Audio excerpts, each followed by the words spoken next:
I am Dr. Amita. Today we will discuss about the chapter Balance of Trade and Balance of Payment. ये आपका chapter number 8 है syllabus के accordingly. तो जितना भी मुझे मैम से पता लगा है और आप लोगों से डिस्कशन से पता लगा है, तो बीच बीच में कुछ चैप्टर्स आप लोगों के रहते हैं, कुछ चैप्टर्स आपके हो चुके हैं। तो जो मुझे पता लग रहा है कि आपके पेंडिंग है, तो उनकी मैं शॉर्ट वीडियोस आपको बना कर भेज रही हूँ और आप इसमें से अपना समझ लें। और चूँकि आपका सिलेबस लेंथी है, तो इसमें से पहले मैं जो इम्पोर्टेंट चैप्टर्स हैं जिनको करने से आपका सिलेबस थोड़ा जल्दी कवर हो जाएगा, तो वो चैप्टर्स की वीडियो मैं आपको भेज रही हूँ। और शॉर्ट वीडियोस है, लेंथी ज़रूर है लेकिन कंसेप्ट्स जो है वो बहुत छोटे छोटे हैं। तो थोड़ा सा जल्दी और शॉर्ट वीडियो के माध्यम से ही मैं आपको कंसेप्ट समझाने वाली हूँ। तो ये जो चैप्टर है आपका balance of trade and balance of payment, व्यापार शेष और भुगतान संतुलन का जो चैप्टर है, ये इस चैप्टर में आपको बताया गया है कि बैलेंस ऑफ ट्रेड क्या होता है, इसके कंपोनेंट्स क्या हैं, बैलेंस ऑफ पेमेंट जिसको बीओपी भी कहा जाता है, BOT balance of trade and BOP balance of payment कहा जाता है, और इन दोनों के क्या मायने होते हैं, डेफिनेशंस क्या है, और इन दोनों की कंपोजिशंस क्या हैं, और इंडिया के अंदर इसकी स्थिति क्या है, एम्पिरिकल वैल्यूज़ क्या है, वो हम इसमें डिस्कस करने वाले हैं। तो सबसे पहले हम बात करते हैं what is the balance of payment, जिसको हम हिंदी में कहते हैं भुगतान शेष। भुगतान शेष क्या होता है? भुगतान शेष होता है किसी भी देश का, किसी भी राष्ट्र का विश्व के अन्य देशों के साथ जो लेन देन होता है, वस्तुओं और सेवाओं का या पूंजी का जो भी लेन देन होता है, उसका लेखा जोखा कहलाता है आपका balance of payment. Balance of payment की हम डेफिनेशन अगर नीचे देखें, किंडलबर्गर कहते हैं the balance of payment of a country is a systematic record of all economic transactions between the resident and its resident and resident of foreign countries। किसी भी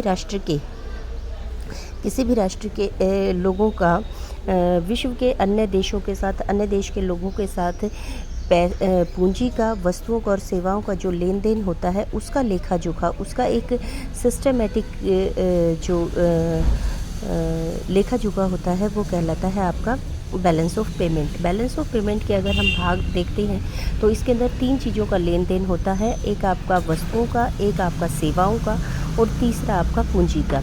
तो वस्तुओं का जो लेखा जोखा, वस्तुओं जो एंटर की जाती हैं, ये एक तरीके से बही खाता, आप कॉमर्स के स्टूडेंट आप जानते हैं कि आपकी अकाउंटिंग होती है।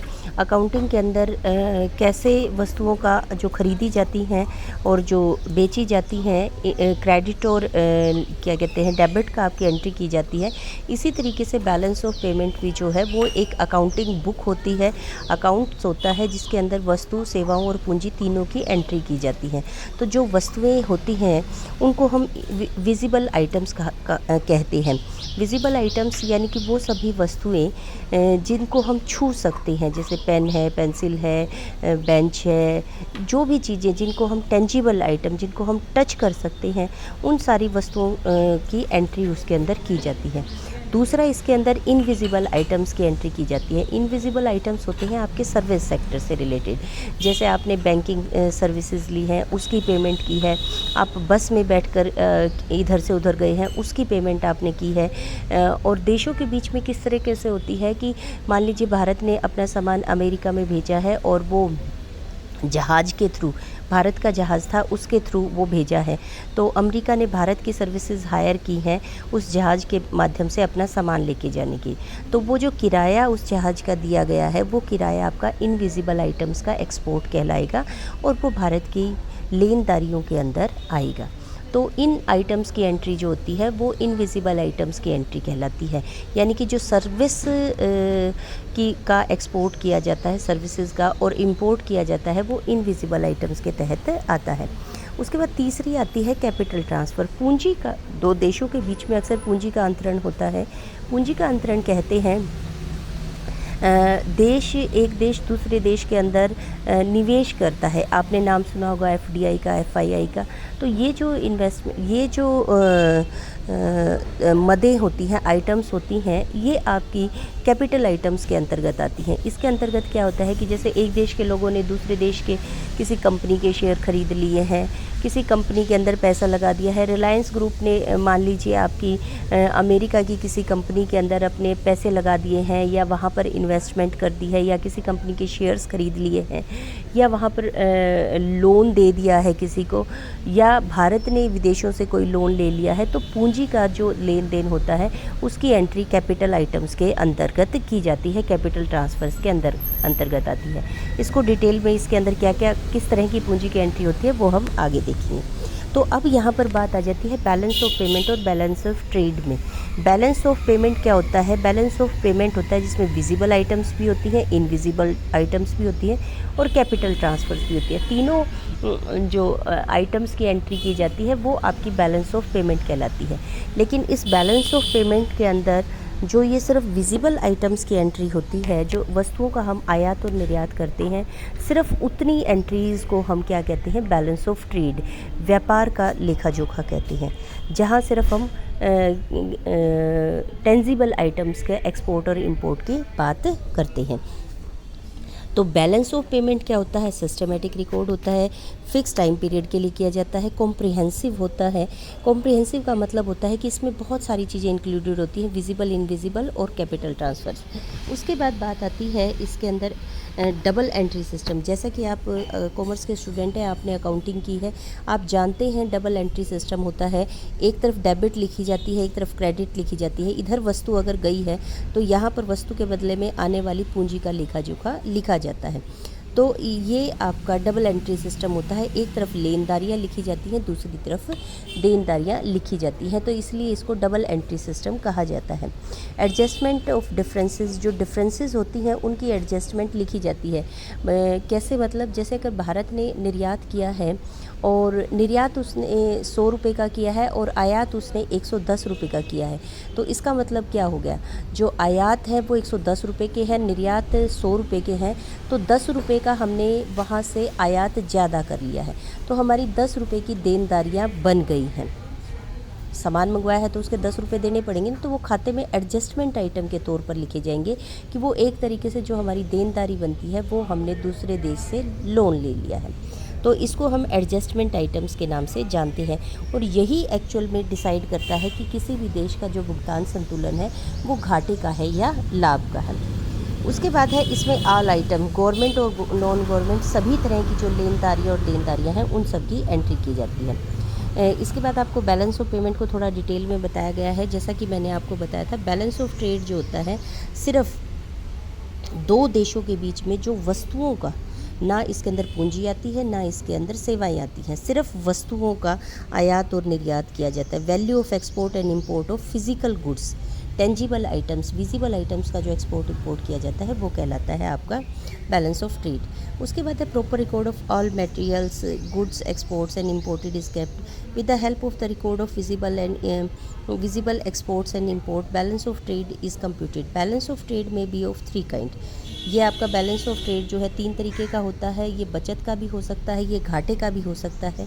बचत का मतलब फेवरेबल, घाटे का मतलब अनफेवरेबल और equilibrium in balance of trade. इसका मतलब क्या है? जब आपके एक्सपोर्ट्स ज़्यादा है, इंपोर्ट कम है, तो ये बचत का रहेगा, यानी कि आपकी लेनदारियाँ ज़्यादा हैं, देनदारियाँ कम हैं। अगर आपका ये बैलेंस ऑफ ट्रेड घाटे का कब होगा? जब आपके, जैसा कि मैंने अभी आपको एग्जांपल दिया था, हमारे निर्यात कम पैसे के हैं और हमारे आयात ज़्यादा वैल्यू के हैं, तो तब ये आपका घाटे का होगा। उसके बाद है बैलेंस। बैलेंस में आयात और निर्यात जब दोनों एक दूसरे के बराबर होते हैं। किस चीज़ के? वस्तुओं के। ना सेवाएं इसमें शामिल हैं, ना ही पूंजी इसके अंदर शामिल है। उसके बाद भारत के अंदर बैलेंस ऑफ ट्रेड का क्या सीन है कि हमारे आयात किस साल के अंदर क्या रहे हैं। अगर हम इसकी बैलेंस ऑफ ट्रेड की बात करते हैं 1990-91 से लेकर 2016-17 के, अगर हम 6 सालों का अगर हम डाटा देखते हैं तो ये घाटे का ही है। यानी कि भारत के अंदर अगर हम स्थिति देखते हैं तो आयात जो है वो हमेशा निर्यातों से ज़्यादा रही है। एक्सपोर्ट माइनस इंपोर्ट हमेशा क्या रहा है? माइनस रहा है, यानी कि ये घाटे का रहा है। ठीक है। उसके बाद है दोनों का बैलेंस ऑफ पेमेंट और बैलेंस ऑफ ट्रेड के अंदर डिफरेंस क्या है। बैलेंस ऑफ पेमेंट और बैलेंस ऑफ ट्रेड का जैसा कि हमने अभी देखा कि बैलेंस ऑफ ट्रेड जो है बैलेंस ऑफ पेमेंट का एक पार्ट है। बैलेंस ऑफ पेमेंट एक ब्रॉड टर्म है जिसके अंदर कैपिटल आइटम्स भी आते हैं, विजिबल आइटम्स भी आते हैं, नॉन विजिबल इनविजिबल आइटम्स भी आते हैं। जबकि बैलेंस ऑफ ट्रेड के अंदर सिर्फ विजिबल आइटम्स की एंट्री की जाती है, ना कैपिटल आइटम्स की एंट्री की जाती है, ना ही आपकी इनविजिबल आइटम्स की। उसके बाद है balance of trade include imports and exports of goods alone. इसीलिए ये आपका balance of payment broad term है और बैलेंस ऑफ ट्रेड जो है वो एक नैरो टर्म है। उसके बाद है even if the balance of trade is unfavourable, balance of payment favourable हो सकता है, क्योंकि बैलेंस ऑफ पेमेंट के बैलेंस ऑफ ट्रेड का बोट का जो घाटा है वो कवर किया जा सकता है। आपका विजिबल आइटम हो सकता है देश के अंदर सर्विसेज का एक्सपोर्ट ज़्यादा हो रहा है और विजिबल आइटम्स का एक्सपोर्ट कम हो रहा है। तो ओवरऑल जो है अगर देखा जाए तो बैलेंस ऑफ ट्रेड जो है वो घाटे का भी हो सकता है, बचत का भी हो सकता है। बैलेंस ऑफ पेमेंट उसके उलट भी हो सकता है। ठीक है, ज़रूरी नहीं है कि बैलेंस ऑफ पेमेंट अगर बैलेंस ऑफ ट्रेड अगर घाटे का है तो बैलेंस ऑफ पेमेंट भी जो है वो घाटे का ही रहेगा। उसके बाद है deficit of the balance of trade can be met by the balance of payment, वो उसके द्वारा ठीक किया जा सकता है। उसके बाद बात आती है from the point of view of the economic analysis, balance of payment is more significant than the balance of trade. Balance of payment का जो स्ट्रक्चर होता है हमने अभी इसका मैं आपको बताती हूँ थोड़ा सा।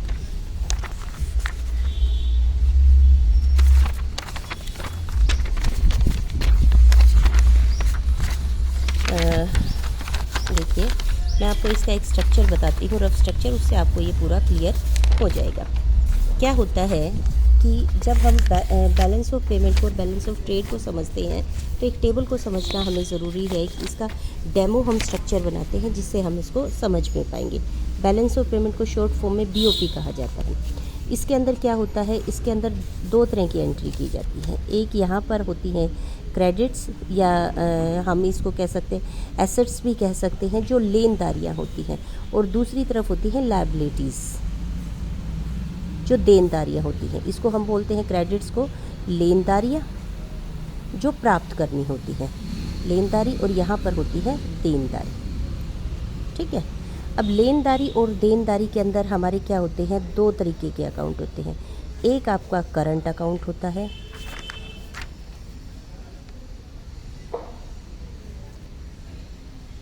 दूसरा आपका कैपिटल अकाउंट होता है। ठीक है, जो करंट अकाउंट होता है उसमें भी लेनदारी होती है, देनदारी होती है। कैपिटल अकाउंट के अंदर भी लेनदारी होती है यहाँ पर, और यहाँ पर देनदारी होती है। करंट अकाउंट के अंदर क्या होती है आपकी तीन तरीके की आइटम्स होती हैं। एक तो विजिबल आइटम्स, गुड्स जिसे हम बोलते हैं। गुड्स का क्या होता है, एक्सपोर्ट। यहाँ पर क्या होता है, एक्सपोर्ट, और यहाँ पर इनका क्या लिखा जाता है, इंपोर्ट। कितनी वैल्यू की आपने विजिबल आइटम्स का एक्सपोर्ट किया और कितनी वैल्यू का आपने इंपोर्ट किया। उसके बाद दूसरी इसके अंदर जो एंट्री की जाती है विजिबल आइटम्स की एक्सपोर्ट और इंपोर्ट के बाद, दूसरा होती है इसके अंदर सर्विसेज का एक्सपोर्ट।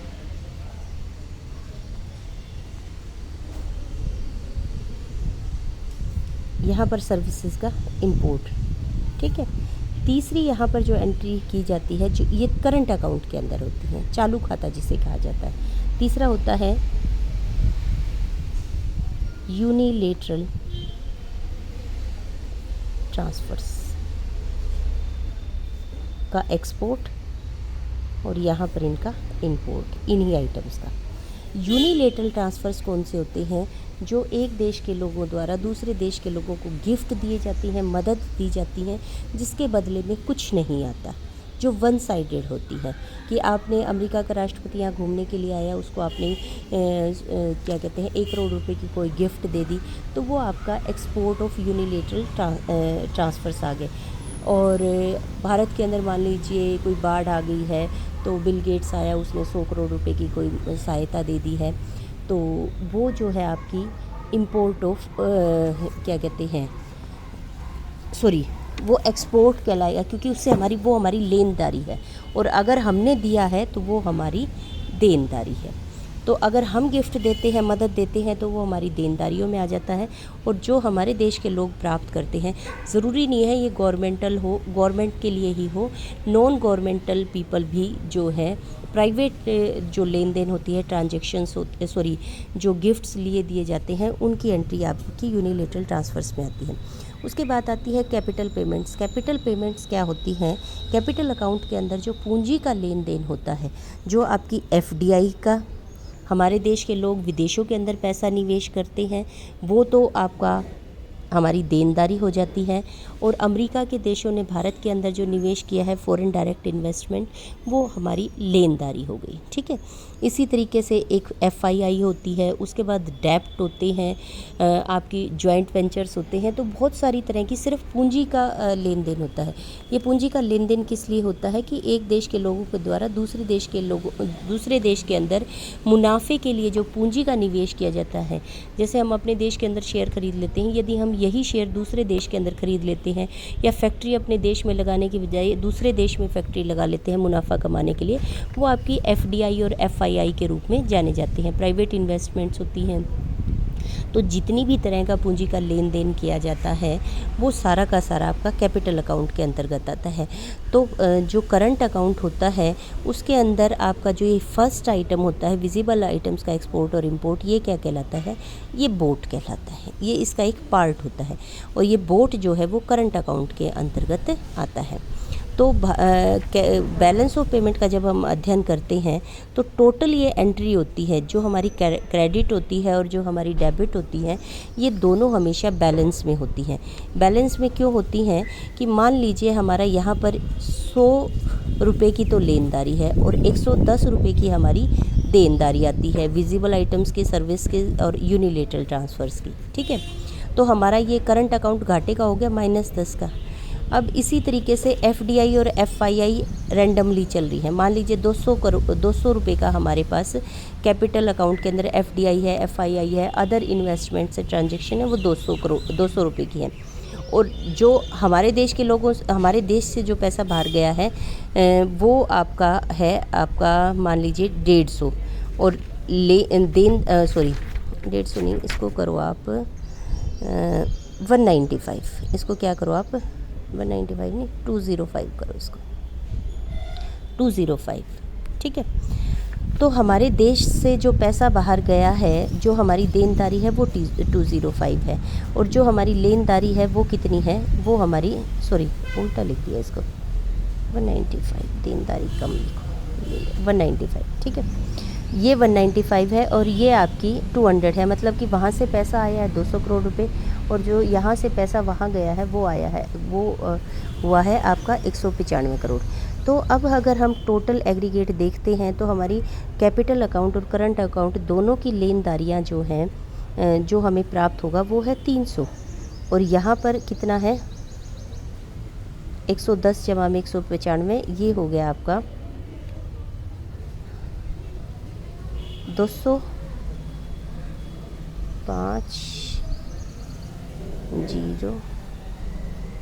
305, यानी कि हमारी देनदारियाँ 305 की हैं और लेनदारियाँ कितनी हैं? वो 300 की है। तो जो 5 करोड़ रुपए है, वो 5 करोड़ क्या होगा कि यहाँ पर एक आइटम की एंट्री होती है जिसे हम एडजस्टमेंट आइटम बोलते हैं। एडजस्टमेंट एंट्री जो है वो लेनदारियों के अंदर 5 करोड़ रुपए की हो जाएगी, ठीक है। और बिलो द लाइन ये भी कितना आ जाएगा? ये भी 305 आ जाएगा, और ये भी 305, यानी कि ये जो पैसा है 5 करोड़ रुपए, ये क्या है? ये एडजस्टमेंट आइटम है। बाकी तो सब ऑटोनोमस है, वो अपने आप चल रही हैं, लेकिन ये जो एंट्री है वो एडजस्टमेंट एंट्री है। फाइनल लाइन से अबोव द लाइन इसको एंट्री कहा जाता है। तो ये एंट्री असल में क्या दिखाती है? जब हमारी लेनदारियाँ कम है और देनदारियाँ ज़्यादा है, तो सीधा सा मतलब है कि ये 5 करोड़ रुपए हमें उनको उधार लिए हुए हैं और ये उनको देना है। आप दुकान से सामान लाते हो, सामान ज़्यादा का लाते हो, पैसे कम दे के आते हो, तो वो क्या करता है? खाते में लिख लेता है। वो आपकी क्या है? उधार है, जो आपको समय आने पर उसको चुकानी है। एक तरीके से वो उधार को क्या कह सकते हैं? एडवांस लोन लिया है आपने, और जो समय आने पर आपको चुकाना है, आपके ऊपर देनदारी बनी हुई है। तो ये जो एडजस्टमेंट आइटम है, एक्चुअल में यही आपको बताती है कि आपका बैलेंस ऑफ पेमेंट जो है वो फेवरेबल है या अनफेवरेबल है। तो ये आपका स्ट्रक्चर फॉर्म है जो मैंने आपको सारा एक टेबल की फॉर्म में समझाया है। डिसइक्विलिब्रियम ये है जब आपकी रिसिप्ट्स ज़्यादा हैं और पेमेंट्स आपकी कम है। तो फेवरेबल है जब आपकी ये वैल्यूज़ ज़्यादा हो जाएं, ये वैल्यू कम, ये 310 हो जाए, ये 305 रह जाए तो ये फेवरेबल हो जाएगा। अब ये क्या है, ये 300 है, ये 305 है, तो ये अनफेवरेबल है। ठीक है, टोटल ओवरऑल ये 305 रहेगा क्योंकि ये एडजस्टमेंट आइटम को मिलाकर हम इसको फेवरेबल बनाते हैं। उसके बाद इक्विलिब्रियम है जब ये दोनों बराबर रहती हैं। भारत के अंदर बैलेंस ऑफ पेमेंट का जब हम ट्रेंड देखते हैं तो ये करंट अकाउंट का है, ये कैपिटल अकाउंट का। करंट अकाउंट का सारा माइनस में है, एक सिर्फ 2003-04 को छोड़कर। कैपिटल अकाउंट का जो बैलेंस ऑफ पेमेंट है वो सारा का सारा पॉजिटिव है, और टोटल जो हमारा बैलेंस ऑफ पेमेंट है सिर्फ 1990-91 को छोड़कर ये सारा का सारा पॉजिटिव है। और इसके अंदर मुख्य कारण है एफडीआई जो कैपिटल अकाउंट के तहत आया है बहुत ज़्यादा, उसकी वजह से आपका बैलेंस ऑफ पेमेंट जो है कैपिटल अकाउंट के कारण आपका बैलेंस ऑफ पेमेंट जो है वो पॉजिटिव रहा है। अब हम करंट अकाउंट के ट्रेंड्स को देखते हैं, ये किस प्लान के अंदर क्या क्या इसकी स्थिति रही है। जैसा कि आपको इस टेबल के अंदर डाटा दिखाया हुआ है, आप इसको रीड कर लें, ये ज़्यादातर पेपर में नहीं पूछा जाता है। ठीक है, आपको मेन जो बात पूछी जाती है वो पूछी जाती है कि ऐसा क्यों है, क्यों हमारा बैलेंस ऑफ पेमेंट जो है करंट अकाउंट का लगभग घाटे का रहा है। ये आपका first plan, second plan, third, 9th plan और फिर यहाँ 10th प्लान और 11th और 12th, तो देखिए लगभग सब में ये घाटे का है। सिर्फ 4th और 5th 2 प्लान ऐसी थी जिनके दौरान ये फ़ायदे का रहा था, और उसके बाद 2003 और 4 के अंदर ये 2 साल यहाँ पर फ़ायदे का रहा है। अदरवाइज़ हमारा बैलेंस ऑफ पेमेंट जो है करंट अकाउंट में घाटे का रहा है। ठीक है, और इसकी वजह क्या रही है, 4th और 5th प्लान के अंदर ये क्यों पॉजिटिव रहा है, इस दौरान एनआरआई पेमेंट्स बहुत ज़्यादा आई हैं, इस वजह से ये रहा है। और फिर इसके बाद deficit due to rise in the export and restrictions on import लगाया गया है। Restriction on smuggling, more tourist visiting India, remittances from Indian residenting abroad से है। And all these lead to more rise in the receipt from visible items than payment thereof. Consequently, India's balance of payment turned favorable. तो अब main जो बात आती है आपका मुख्य तौर पर जो इसका क्वेश्चन बनता है, एक तो आपका बनता है बैलेंस ऑफ पेमेंट से आप क्या समझते हैं, इसके बैलेंस ऑफ ट्रेड और बैलेंस ऑफ पेमेंट में अंतर बताइए, और बैलेंस ऑफ पेमेंट के अनफेवरेबल होने के भारत के अंदर क्या कारण रही है। तो ये प्लान जो आगे हमने थ्योरेटिक टेबल में देखा है उसी को एक्सप्लेन किया गया है। मेन आता है कि बैलेंस ऑफ पेमेंट का क्राइसिस, ये क्राइसिस के कारण क्या रहे हैं भारत के अंदर। अगर हम देखते हैं तो 1980 के बाद से बैलेंस ऑफ पेमेंट का क्राइसिस बढ़ना शुरू हुआ था, और ये जाकर 1990-91 में ये पीक पर पहुंच गया था, और उस समय इंडियन इकोनॉमी जो है, इंडिया बिल्कुल क्राइसिस में आ गया था। हमारे पास 15 दिन के पेमेंट के लिए सिर्फ पैसा बचा हुआ था। तो उस समय भारत को इमरजेंसी के अंदर IMF से लोन लेना पड़ा था, और वो जो लोन लिया गया था उसके पीछे शर्त लगाई गई थी, और उन्हीं की वजह से 1990-91 के अंदर इकोनॉमिक रिफॉर्म्स जो है वो किए गए थे। तो इसी वजह से बैलेंस ऑफ पेमेंट क्राइसिस जो है 1990-91 के अंदर आया था। तो ये सिर्फ नॉलेज के लिए था। अभी मेन जो पोर्शन है वो आपका ये है कि what are the causes of unfavourable balance of payment. Current account और capital account balance of trade के, या बैलेंस करंट अकाउंट का बैलेंस ऑफ पेमेंट का करंट अकाउंट, या फिर इसको बैलेंस ऑफ ट्रेड की अगर हम बात करें तो ये अनफेवरेबल क्यों रहा है। सबसे पहला तो भारत 1947 में तक अंग्रेज़ों का गुलाम था। जैसे ही भारत आज़ाद हुआ सेकेंड वर्ल्ड वार के बाद, तो भारत को अपना आर्थिक विकास करने के लिए मशीनरी की बहुत ज़रूरत पड़ी, इसलिए हमारे जो इंपोर्ट्स हैं, मशीनरी का इंपोर्ट बहुत ज़्यादा रहा, तो हमारे इंपोर्ट बिल ज़्यादा रहे। दूसरा क्या है, वार और इक्विपमेंट। हमने 3 लड़ाइयाँ लड़ी हैं, 2 पाकिस्तान के साथ, एक चाइना के साथ, और उनके अंदर वार को जब भी लड़ा जाता है तो रिसोर्सेज की देश के अंदर कमी होती है, तो डिफेंस आइटम्स की, हथियारों का इंपोर्ट करना पड़ता है, तो उसकी वजह से भी हमारा बैलेंस ऑफ पेमेंट नेगेटिव गया। उसके बाद है more demand on consumption item. देश का इंडस्ट्रियल स्ट्रक्चर ज़्यादा अच्छा नहीं था ब्रिटिश शासन के कारण, और इस वजह से क्या स्थिति हुई, इस वजह से आपका जो कंज्यूमर आइटम्स थे, लोगों की जो रोज़मर्रा की ज़रूरत थी, उनको पूरा करने के लिए विदेशों से आयात करने पड़ते थे। उसके बाद प्राइस डिसइक्विलिब्रियम था, प्राइस बहुत ज़्यादा संतुलन में नहीं था, अंतर्राष्ट्रीय कीमतों के अंदर और राष्ट्रीय कीमतों के अंदर बहुत अंतर था। वजह क्या थी? देश के अंदर पुरानी टेक्नोलॉजी से उत्पादन किया जाता था, कीमतें ऊँची होती थी, जबकि विदेशों से जो आयातित सामान होता था वो आपका सस्ता होता था। तो इस वजह से लोग विदेशी सामान को ज़्यादा प्रेफर करते थे, कीमतों में अंतर होने के कारण। और यही अंतर जो है वो रिस्पॉन्सिबल था किस चीज़ के लिए? वो रिस्पॉन्सिबल था बैलेंस ऑफ पेमेंट के अंदर घाटे के लिए। उसके बाद एक्सपेंडिचर ऑन फॉरेन एम्बेसीज, हमने विदेशी देशों से संबंध बनाने के लिए हर देश के अंदर विदेशी राजदूत खोले, तो उन राजदूतों के ऊपर जो खर्चा होता है वो सारा खर्चा हमारा इंपोर्ट ऑफ सर्विसेज कहलाता है। कि भारत का एम्बेसी अमेरिका में खोली तो उनको अमेरिका से ज़मीन भी उधार लेनी, जगह भी किराए पर लेनी पड़ती है, वहाँ के रिसोर्सेज को हायर करना पड़ता है, तो उनके ऊपर बहुत खर्च आ जाता है। तो इस खर्च की वजह से भी हमारा इंपोर्ट जो है वो ज़्यादा रही है। उसके बाद है फॉरेन कंपटीशन है, उसको फेस करने के लिए भी हमारे जो एक्सपोर्ट्स हैं उसको अक्सर जो है हमारे टारगेटेड से काफ़ी पीछे रह गए, और जिस वजह से हमारे इंपोर्ट्स जो हैं वो एक्सपोर्ट से आगे निकल गए और हमारा बैलेंस ऑफ पेमेंट घाटे का हो गया। उसके बाद है increase in the consumption and price of crude oil. Population बढ़ी है तेज़ी से, इसलिए कंजम्पशन बढ़ी है। दूसरा क्या है कि तेलों पर निर्भरता बहुत ज़्यादा थी, ऊर्जा का संसाधन है, तो इस वजह से क्या रहा कि इंपोर्ट्स, पेट्रोल का जो इंपोर्ट है वो एक बहुत बड़ा आइटम रहा है भारत के इंपोर्टेड आइटम्स में। और तेल की कीमतों में लगातार परिवर्तन होते रहे हैं, और 1977 के बाद से तो ये एकदम इतनी तेज़ी से ये कीमतें बढ़ी हैं कि इसकी वजह से हमारा पहले जितना ही तेल मंगवाते हुए भी हमारा जो इंपोर्ट का वैल्यू थी, उसकी जो आइटम की इंपोर्टेड आइटम्स के ऊपर जो एक्सपेंडिचर था वो एकदम से तेज़ी से बढ़ गया, सिर्फ कीमतों के में बढ़ने के कारण। उसके बाद इंपोर्ट ऑफ गोल्ड, क्योंकि भारत, आपको पता है कि भारत के अंदर गोल्ड बहुत डिमांड किया जाता है, क्योंकि यहाँ की महिलाएं भी गोल्ड पहनती हैं, पुरुष भी गोल्ड पहनते हैं, शादियों में हमारे यहाँ गोल्ड देने लेने का रिवाज है। तो गोल्ड की मांग बहुत रही है, और गोल्ड की डिमांड ज़्यादा होने की वजह से हमारा गोल्ड इंपोर्ट किया जाता रहा है, और इससे बैलेंस ऑफ पेमेंट जो है वो घाटे का चला गया है। उसके बाद payment of interest on foreign डेब्ट, हमारे कर्ज़े बहुत ज़्यादा हैं, उन कर्ज़ों को चुकाने के लिए उन कर्ज़ों के ऊपर बहुत ज़्यादा अमाउंट हमारा, अगर हम बात करते हैं तो भारत के द्वारा प्रत्येक खर्च किए गए 1 रुपये में से 25 पैसा ब्याज के तौर पर दिया जाता है, क्योंकि हमने लोन ही इतने ले रखे हैं, तो हम सबसे ज़्यादा कर्जे वाले देशों के अंतर्गत आते हैं।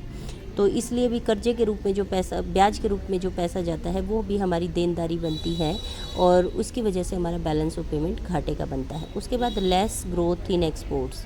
लेस ग्रोथ इन एक्सपोर्ट्स का मतलब क्या है कि हमारी जो ग्रोथ है इंपोर्ट्स की वो ज़्यादा तेज़ी से हुई है बजाय कि एक्सपोर्ट्स के। उसके बाद गल्फ़ वार 1990-91 में खाड़ी देशों के अंदर युद्ध हुआ था।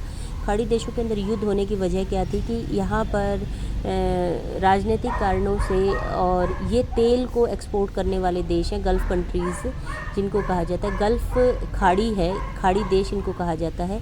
इसके अंदर ये ईरान, इराक, संयुक्त अरब अमीरात, ये राष्ट्र आते हैं, और यहाँ पर तेल, कुवैत, यहाँ पर तेल का उत्पादन सबसे ज़्यादा होता है। तो जब यहाँ पर युद्ध छिड़ा तो यहाँ से जो तेल इंपोर्ट होता था उसकी कीमतें बहुत बढ़ गई, और इसकी वजह से 1990-91 में एकदम हमारी भारत की देनदारी बहुत तेज़ी से बढ़ गई। उसके बाद है integration of USSR, United states of Soviet रूस, जो रशिया जिसे हम कहते हैं। पहले ये 17-18 देशों का एक संयुक्त संघ होता था, जैसे कि अमेरिका एक देश है, और यूएसए जो है यूनाइटेड स्टेट्स ऑफ अमेरिका, ये वो सारे देशों का समूह है जो एक साथ जुड़े हुए हैं, जिनके कॉन्स्टिट्यूशन वगैरह। तो यूएसएसआर भी इसी तरह का एक राष्ट्र था, यूएसएसआर संघ था, और 1990-91 में इसका डिसइंटीग्रेशन हो गया। सोशलिस्टिक कंट्री का एक समूह था, और उसके डिसइंटीग्रेशन होने से अंतर्राष्ट्रीय व्यापार पर बहुत असर पड़ा। भारत जैसे राष्ट्र के व्यापार जो हैं वो उसके बाद से घट गई, क्योंकि हमारा बहुत बड़ा हिस्सा यूएसएसआर के साथ एक्सपोर्ट इंपोर्ट के अंदर लगा हुआ था, तो वहाँ पर हमारा बहुत एक्सपोर्ट जाता था। जैसे उसका डिसइंटीग्रेशन हुआ तो वो व्यापार जो है काफ़ी हद तक प्रभावित हुआ था। उसके बाद है negative impact of dollar depreciation, rupee appreciation on export. Depreciation और एप्रिसिएशन क्या होता है कि एक देश की मुद्रा के रूप में दूसरे देश की मुद्रा का मूल्य घटना या बढ़ना। अगर वो गिर जाता है तो डिवैल्यूएशन हो जाता है, अगर उसका मूल्य बढ़ जाता है, इसको हम सिंपल टर्म्स में कह देते हैं कि जैसे आज भारत का $1 जो है भारत के 70 रुपये के बराबर है। अब ये अगर 72 रुपये के बराबर हो जाए एक्सचेंज रेट, अगर भाई आप $1 ख़रीदने जाते हो, आपको अमेरिका जाना है, आपको डॉलर ख़रीदना है, तो आपको 70 रुपये देकर पहले $1 मिलता था, अब आपको 72 रुपये देकर $1 मिलता है। तो इसका मतलब क्या हुआ कि डॉलर तो एप्रिशिएट कर गया और रुपया जो है वो डेप्रिशिएट कर गया, डिवैल्यूएट हो गया। इसका असर क्या पड़ता है, जब किसी भी कंट्री की करेंसी एप्रिशिएट होती है तो उसके जो निर्यात होते हैं दूसरे देशों के लोगों के लिए वो महंगे हो जाते हैं और वो उनको छोड़ना शुरू कर देते हैं। आपको लॉ ऑफ डिमांड पता ही है, जैसे कोई वस्तु महंगी होती है तो आप उसकी कम मात्रा कंज्यूम करते हैं, और जब कोई करेंसी डेप्रिशिएट होती है तो उसकी एक्सपोर्ट्स जो हैं वो बढ़ जाते हैं। तो समय समय पर ऐसी स्थितियाँ आई कि भारत की जो करेंसी है वो एप्रिशिएट हो गई, और एप्रिशिएट होना हमेशा निर्यातों के लिए हानिकारक रहता है। तो ये कुछ रीज़न्स रहे हैं। उसके बाद poor quality of industrial production है, हमारा product up to the mark नहीं होता, इस वजह से हमारे एक्सपोर्ट्स जो हैं वो बहुत ज़्यादा तेज़ी से नहीं बढ़े हैं। उसके बाद हम बात करते हैं measures and suggestions to correct disequilibrium in balance of payment. इसको ठीक कैसे किया जा सकता है, एक्सपोर्ट्स को बढ़ावा देकर, इंक्रीज़ इन प्रोडक्शन, उत्पादन को बढ़ावा देकर, जिससे हम ज़्यादा से ज़्यादा उत्पादन करके सरप्लस क्रिएट करके विदेशों में उसको भेज सकें। विभिन्न देशों के साथ ट्रेड एग्रीमेंट्स, जैसे गेट एग्रीमेंट हमने किया था 1994 के अंदर, तो इसके तहत हम WTO के मेंबर बन गए और विश्व के सभी देशों के साथ हमारा जो सदस्य देश थे WTO के, उनका हम ऑटोमेटिकली ट्रेड पार्टनर बन गए। उसके बाद है एनकरेजमेंट टू फॉरेन इन्वेस्टमेंट, जो मेक इन इंडिया का कंसेप्ट था और विदेशों के अंदर यात्राएं करके उनको कहा गया है कि आप आओ भारत के अंदर निवेश करो। विदेशी पूंजी जो FDI और FII के रूप में आती है वो इंडस्ट्रियल ग्रोथ के लिए बहुत आवश्यक है, और इसको बढ़ावा देकर हम बैलेंस ऑफ पेमेंट के घाटे को घटा सकते हैं। उसके बाद attraction to the foreign tourist, tourism को बढ़ावा देकर, क्योंकि टूरिज़्म से हम टूरिज़्म के रूप में भी विदेशी पूंजी देश के अंदर आती है। डिवेल्यूएशन ऑफ इंडियन करेंसी, भारतीय करेंसी का अब तक 3 बार डिवेल्यूएशन हो चुका है। 1949 में पहली बार हुआ था, उसके बाद जो है 1966 में हुआ था, और 2 बार जो है क्या कहते हैं 1991 में 2 महीने के गैप में लगातार 2 बार हुआ था। तो टोटल अब तक भारत का 4 बार डिवेल्यूएशन किया जा चुका है, ताकि निर्यातों को बढ़ाया जा सके और आयातों को कम किया जा सके। उसके बाद deflation, it means that the prices of goods produce in the country should be brought down, as a result of it foreigners will get export goods at the cheaper price. Deflation क्या होता है, जानबूझकर देश के अंदर कीमतों को घटाना, वस्तुओं की कीमतों को घटाना। उसके बाद restriction on the non essential imports, जो दिखावे के हैं, रोल्स रॉयस मंगवा ली या फिर क्या कहते हैं बेकार की वस्तुएं जो सिर्फ दिखावे को बढ़ावा देती हैं, ऐसी वस्तुओं के आयात के ऊपर रोक लगाकर भी हम बैलेंस ऑफ पेमेंट को घाटे का होने से रोक सकते हैं। उसके बाद इंपोर्ट सब्स्टिट्यूशन की, जो वस्तुएं हम विदेशों से मंगवाते हैं वैसी वस्तुएं देश के भीतर तैयार करके इंपोर्ट को घटाया जाए, एक ये भी तरीका होता है। उसके बाद है setting up of special economic zone, says जो है वो किए गए हैं। अब तक 357 सेज स्थापित किए जा चुके हैं। सेज असल में क्या होता है, स्पेशल इकोनॉमिक जोन्स होते हैं, और उद्यमियों को वहाँ इनवाइट किया जाता है, जैसे आपके राय में भी है कि इनवाइट किया जाता है कि आप जो है आइए यहाँ पर उत्पादन कीजिए। सरकार आपको बहुत सारी तरह की सहूलियत देगी, लेकिन बदले में आपको अपने उत्पादन का, कुल उत्पादन का 70%, 80% अलग अलग जगहों पर अलग अलग कंडीशन सरकार के द्वारा रखी जाती हैं कि आप अपने उत्पादन का इतना हिस्सा एक्सपोर्ट करेंगे तभी आपको वो सुविधाएं मिलेंगी। तो ये स्पेशल इकोनॉमिक जोन्स में एक्सपोर्ट्स इंडस्ट्रीज़ को बढ़ावा देने के लिए इनकी स्थापना की गई है। उसके बाद है less consumption of crude oil. Crude oil के ऊपर निर्भरता को घटाकर जो गैर परंपरागत एनर्जी के सोर्सेज हैं उनके ऊपर देश की ऊर्जा की निर्भरता को बढ़ावा देना। उसके बाद लास्ट जो है हमारा less consumption of gold. Gold भी चूँकि एक बहुत बड़ा कारण रहा है इंपोर्ट्स का, तो उसको घटाया जाए और देश के उत्पादन क्षमता को देश के इंपोर्ट्स को वैल्यू को इंपोर्ट वैल्यू को घटाया जाए। तो ये आपका चैप्टर जो है वो कंप्लीट है, टॉपिक कंप्लीट है। इसके लिए आपको जो फर्स्ट क्वेश्चन है आप इसको देख लीजिए। आप भुगतान शेष से आप क्या समझते हैं, इसको सुधारने के क्या तरीके अपनाए जा सकते, इसके विपरीत होने के क्या कारण हैं और इसको कैसे ठीक किया जा सकता है, जैसा कि मैंने आपको बताया था। तो यही आपका क्वेश्चन रहेगा। Thank you girls.